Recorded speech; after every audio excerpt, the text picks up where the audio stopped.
Alright, so what's going on, guys? My name is Muphlez and welcome to the channel. Right off rip, I want to say I think Terminus is a just fine map. I mean, it was one of my, it still is one of my favorite maps in the game. I would put it up there with Reckoning. I'm not sure how you guys feel about that, but I definitely think that Terminus and Reckoning to me are the most solid in the game. I guess you could throw Shattered Veil in there if you really want to, but I find, Terminus to be just a just fine map. I mean, it kind of compares to zombies of old, but at the same time, not really. I think the mechanics of BO6 in general kind of hold the game back. But with that being said, it's just kind of like, I don't know if you can harp on the mechanics too much because it kind of doesn't speak to the creative vision of the map. I mean, it is kind of a shame that modern zombies has kind of drawn us towards more of like being camo grindy. I mean, the camo grind is its own thing, whatever. You can camo grind on any map. You don't have to get on Terminus or Liberty Falls or whatever to camo grind. But it does kind of like put you into that gameplay loop, and it's not really about like survival anymore. It's more about just spawning in with your loadout weapon, grinding camos, and then everything else is just extra. So like the main gameplay loop of the game is more just for the camel grind. Like, it really caters to the camel grind. So I just don't think, I mean, that shouldn't really be a reflection of the individual maps, because there is a lot of stuff within the maps that make the maps, have some personality like zombies of old. It's just those underlying systems really kind of pull down those good things that you could say about these maps, like, down with it. And it's really unfortunate to see, and I really don't, like, I do understand, but like at the same time, I really don't understand, why they would do this. It just kind of, it's frustrating to a certain extent, because they did this for accessibility, and that's quite obvious, with the war zone and the multiplayer elements combining together. Like, the whole idea of a camel grind comes directly from multiplayer. So just kind of like, it's a tough one. It's a tough one to really talk about, and I really hate that it does pull the uniqueness of these maps down for me. But I don't know, that's a whole different topic. But I do think Terminus has a lot to offer on its own. So there is a lot of unique elements, like right in the beginning of the match, because of what I just described about the camo grinding and stuff. The early rounds in this game, they really feel like just super grindy. Like, there's no reason for you to be just surviving, in the first 10 rounds. The only thing you're doing is just getting headshots, that's all that it is. There's no survival aspect. You don't feel like there's really a threat on you or anything. It's not like an oppressive thing.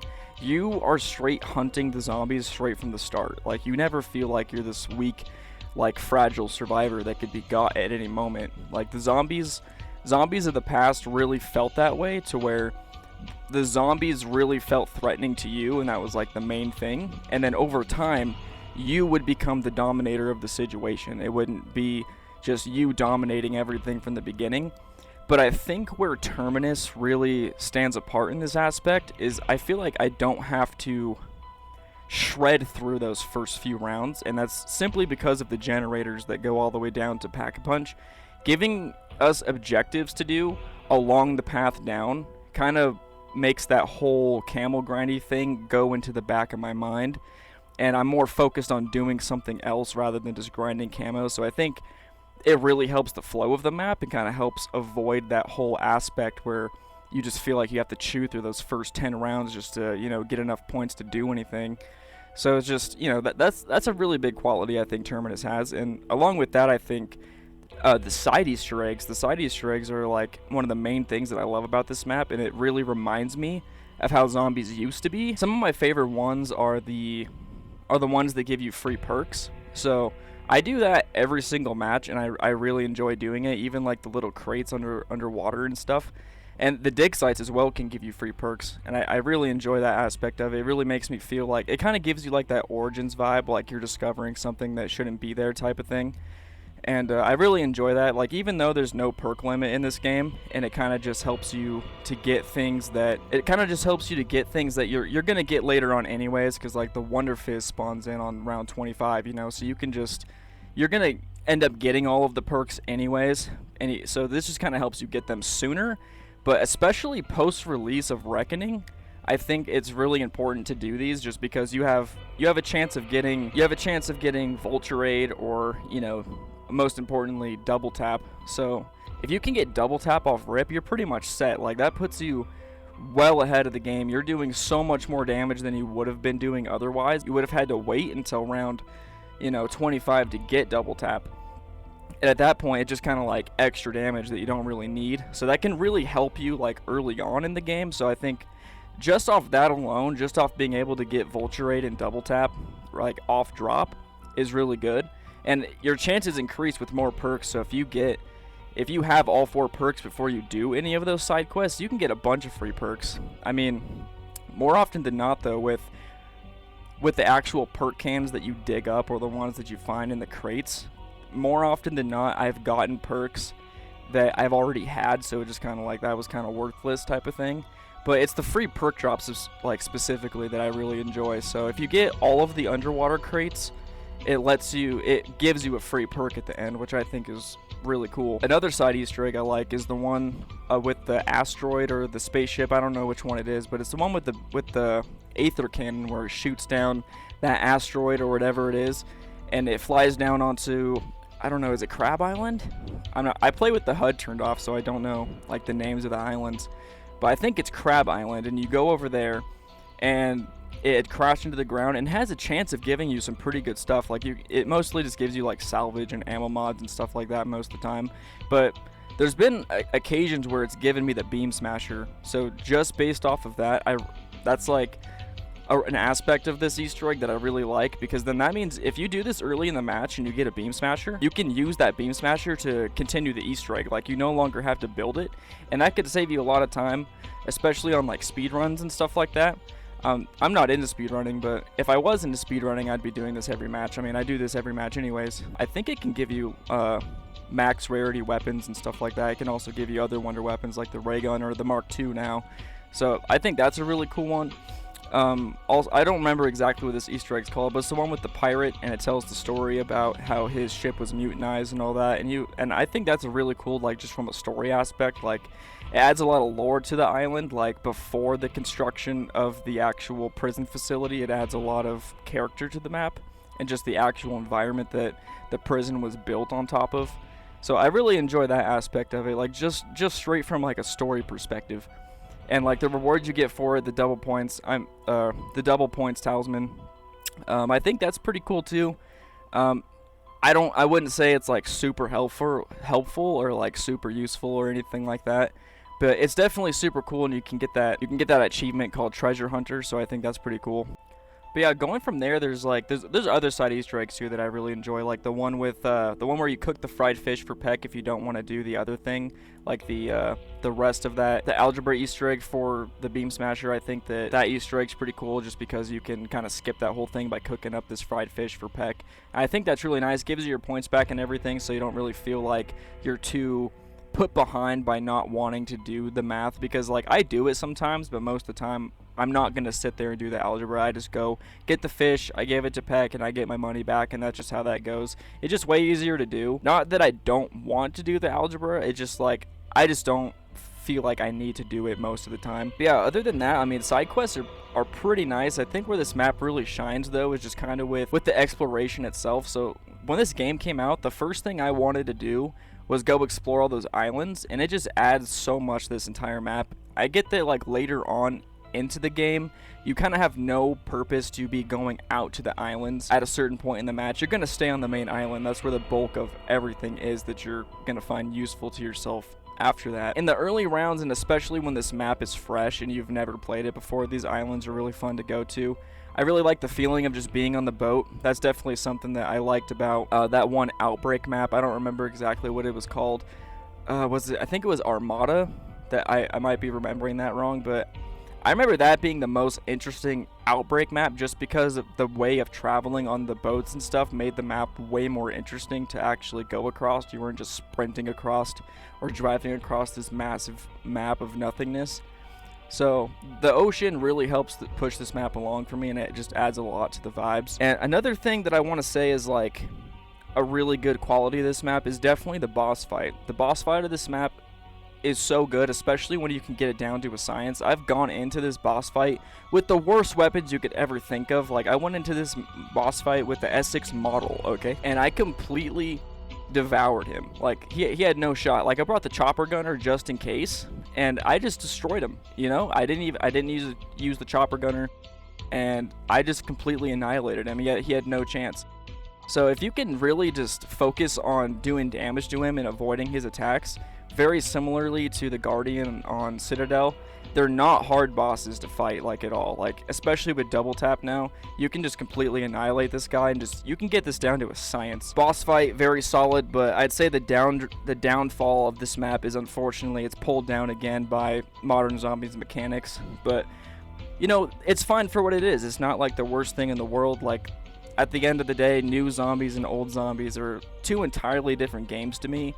Like, you almost can't compare them. I mean, you can, but it's like an apples to oranges situation. They're not the same thing, but they are. Like, one is definitely for a different audience, and you got BO4 in the middle of the two genres, I guess, that you could say was like the turning point, or like the stepping stone from old zombies to new zombies. They can be compared, but at the same time, you know, they play entirely differently, and it's fundamentally not the same game anymore. I don't want to harp on it too much. You know, I enjoy BO6 for what it is, but, you know, just the camel grind is just one of those things that is just like, obviously I'm gonna do it. I just kind of wish they would make it more, I wish they would cater more to what zombies used to be about. Let's say you didn't spawn in with your loadout gun, okay?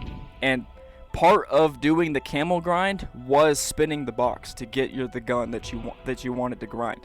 Like, I feel like that could be like, maybe make the actual requirements for the challenges a little easier to, like, kind of compensate for that. But I think that part of doing the camel grind should go back to that RNG factor of the mystery box. Like, I don't see why that can't be a thing. I think if they got rid of loadouts, they could just do something like getting your loadout gun from the box. Like, imagine if you got your loadout gun from the box. Like, that would just completely change the entire game, you know? So, I don't know, because in old zombies, that's what you would do anyways, right? Like, you'd go spin the box. Like, BO3, for example, you'd go spin the box and just see if you'd get, like, a dingo or a brecci or whatever it may be. You know how different it would be if you just spawned in on those maps with a dingo? You know, there'd just be no reason to hit the box other than wonder weapons, and that's exactly what we have now. So just kind of, I don't know, just make the camel grind, like, pull back on the camel grind a little bit and just make it more back into the roots of what zombies was. You know, getting the gun from the box can be part of the challenge to completing these to completing the actual camo challenges themselves, if that makes sense. High rounds in this game, obviously not great. Don't like standing there with mutant injections, whatever, but I'll make the argument as well, and kind of in its defense almost, because old zombies, high rounds, you know, it's running around and turning on traps and doing all that stuff, you know, so your guns are worthless in old zombies too. You know, there's no strategy of high rounding that has ever been super entertaining. It's just how much time you can put into it at some point, you know. Running a train in a circle for hours is not fun. You know, it's not entertaining. It's just how far you're willing to go. But in this, you actually have to micromanage, like, dozens of different things in order to make it to high rounds, you know. Like, that's the entire thing. So, if anything, high rounds are just more engaging now. You could still argue that it's boring, you know. I don't know. It's a little... That's a topic that's, like, a little iffy to talk about, because both options are not good ones, and I don't know if there will ever be one option between the two or any type of middle ground that could ever be reached to make high rounding interesting. So and unfortunately, I think the main quest in this game also, like the main quest of Terminus specifically, is kind of weak.